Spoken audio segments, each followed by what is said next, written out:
आज अपन बात करते हैं स्ट्रेस फ्री मैनेजमेंट की। कई बार हम एक ऐसे डिलेमा में फंस जाते हैं। बहुत जगह ऐसा होता है कि हम लोग टॉप लेवल मैनेजमेंट में नहीं होते हैं और नहीं हम सबसे नीचे वाले में होते हैं। हम लोग मध्य में होते हैं और मध्य में सबसे अधिक समस्याएं उत्पन्न होती है।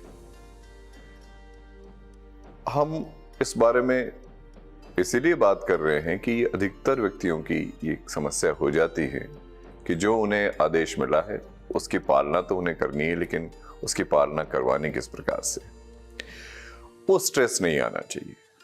हम कई बार इन दिनों सोचते हैं कि कम आयु में, कम वय में किसी को कोई बीमारी हो रही है, किसी को कोई ब्लड प्रेशर हो रहा है, किसी को कोई हाइपरटेंशन का मरीज हो रहा है, किसी की हार्ट बीट अनइवन हो रही है, किसी को फियर ऑफ फेल्योर हो रहा है, किसी को फियर टू लूज हो रहा है। ये सारी चीजें कॉमन बात है। ये ऐसा नहीं है कि ये कोई ऐसी बात है जिसमें कोई किसी व्यक्ति में कोई कमी है।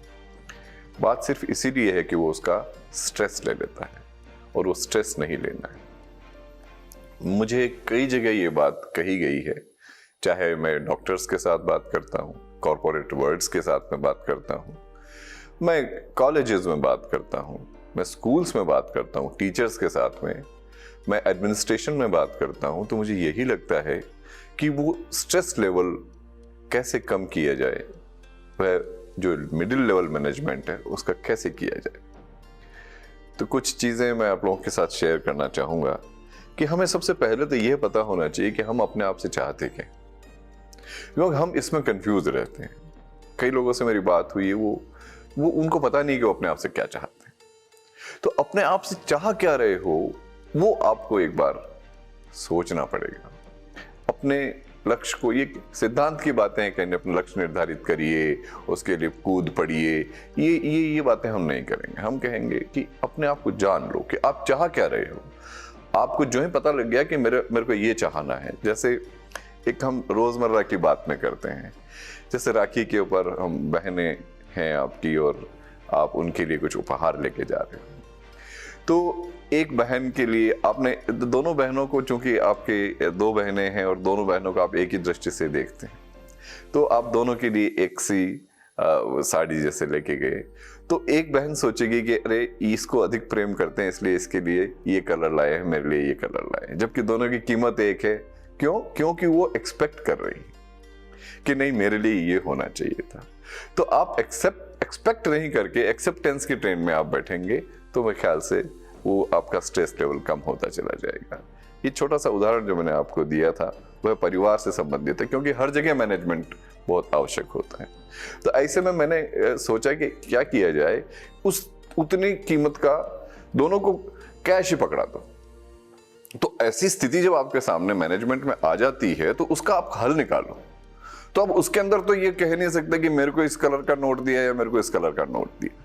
तो आप जो डिलीवर कर रहे हो अपनी चीज को इस प्रकार से करो जिससे कि उसमें विभेद कोई कर ना सके। दूसरी बात यह है कि आप में नॉलेज इज पावर। जो हम पशुओं को देखते हैं, मनुष्य और पशु में दो ही तरह के भेद हैं, आहार, निद्रा, भय और मैथुन। ये चार जानवर के लक्षण होते हैं। लेकिन उसके अलावा हमारे अंदर व्यक्तित्व निर्माण, शब्दों को जो ईश्वर ने हमें दिया है, हमारे को जो हाव भाव दिए हैं, वो हमें जानवरों से अलग करते हैं। तो अब हमारे में क्या होता है कि किसके अंदर कितनी ताकत है उससे हमारे व्यक्तित्व का निर्धारण नहीं होता है। किस में कितनी नॉलेज है उससे हमारे व्यक्तित्व का निर्धारण आज की तारीख में होने लगा है। तो जिस क्षेत्र विशेष में आप काम कर रहे हो, आपको उसमें कितना ज्ञान है। अगर आपके सबऑर्डिनेट में आपसे ज्यादा ज्ञान है तो वह आपके ऊपर सवारी करेगा, और जिस दिन आपके सबऑर्डिनेट ने आपके ऊपर सवारी करना चालू कर दिया, आपका मैनेजमेंट फेल हो ही जाएगा। और हम अक्सर देखते हैं, कई लोग कहते हैं, बड़े बड़े उससे घमंड से कहते हैं, अरे उनसे तो मैं हाथ पकड़ के दस्तखत करा लूंगा। मतलब वह जो बॉस है उससे ज्यादा जानता है, अदरवाइज वो इतनी हल्की बात अपने बॉस के बारे में नहीं कर सकता है। आप जो हम कुछ लोगों को जानते हैं कि साहब अब उनके मन में क्या चल रहा है हम नहीं बता सकते साहब, मैं तो नहीं करा सकता साहब। इसका मतलब ये है कि उसके बॉस को उससे ज्यादा जानकारी है। तो जानकारी आपको विशिष्ट बनाती है। मैं एक बार ये देख रहा था कि पढ़ रहा था एक जगह, गांधी जी को यरवदा जेल हुई थी स्वतंत्रता संग्राम में, तो उनकी एक शिष्या थी मीराबेन। वो नाम उसका कुछ अलग रहा होगा, विदेशी थी, लेकिन महात्मा गांधी ने उनका नाम बदल करके और ये कह दिया था कि आपका नाम मीराबेन है आज से। तो जब गांधी जी जा रहे थे तो उनको ये कहा, वो जो नॉलेज वाली बात जो मैं कह रहा हूँ कि किसको हमें बेस बनाना और किसको हमें बेस नहीं बनाना है। तो मीराबेन को उन्होंने श्रीमद् भगवत गीता दी और कहा कि मैं नहीं हूँगा। तो उसने कहा कि आप नहीं रहोगे तो फिर मैं आप मेरा क्या होगा ये बताओ गांधी जी, आप सुबह शाम इतना अच्छा हमारे को ट्रीट करते हैं या हमारी दिनचर्या का आप अभिन्न अंग हो गए हो। तो महात्मा गांधी ने उसको कहा कि ये श्रीमद् भगवत गीता लीजिए और इसका अध्ययन रोज किया करो, तो फिर तुम्हारे को ये जो ना विकार कुछ मन में आएंगे भी नहीं। तो 2 महीने बाद में ही मीराबेन की चिट्ठी गांधी जी के वहाँ यरवदा जेल में आती है और वो ये कहती है कि महात्मा जी मुझे एक चीज़ आपसे पूछनी थी। गीता तो मैं पढ़ रही हूँ, लेकिन कई बार मुझे अन्य साहित्य जिसमें कहानियां हैं और किस्म के भिन्न भिन्न, जिसको हम फ्यूजिटिव कंपोजिशंस बोलते हैं, वो पढ़ने की भी बहुत इच्छा होती है। गांधी जी मेरे को गिल्टी कॉन्शियस होता है, मुझे आप राह बताइए मैं क्या करूँ। तो उन्होंने ये कहा कि भाई गीता जो है वो रोटी की तरह और दूसरे साहित्य चाट पकौड़ी की तरह है। तो चाट पकौड़ी जीवन का आधार नहीं बन सकते, लेकिन स्वाद बदलने के लिए हमें वो खाते रहने चाहिए, लेकिन जीवन का आधार तो रोटी ही रहेगी। तो जो नॉलेज है हमारी वो एक बेस आप बना लो। अगर आप किसी कंप्यूटर में हो तो उसके बेस से संबंधित सारी चीजें आपको पता होनी चाहिए, वरना क्या होगा कि आप हल्के रह जाओगे, क्योंकि डे टू डे चेंजेस आ रहे हैं।